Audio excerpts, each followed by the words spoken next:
No nii, tere hommikust, varahommikust. Praegu on just aeg pisut enne päikesetõusu. Väga huvitava häälega lind laulab siin. Õigus ma olen oma linnuvaatluse seminari ära unustanud, ma ei tea, kes see on. Piip. Ja ma tulin väikse jalutama, ilusaid ülestõususpühi. Ühe isegi pudeli olen juba saanud.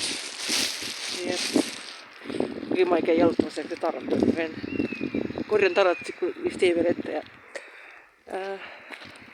nii vaatame, mis olukord on siis Taararindel ka ülestõusupühade ajal.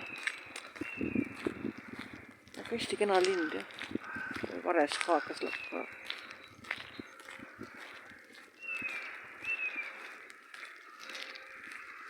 Tegelikult peakski inimesed tõusma mingi 5 ajal ülesse ja siis päeval natuke magama, sest see on kõige kenam aeg üldse.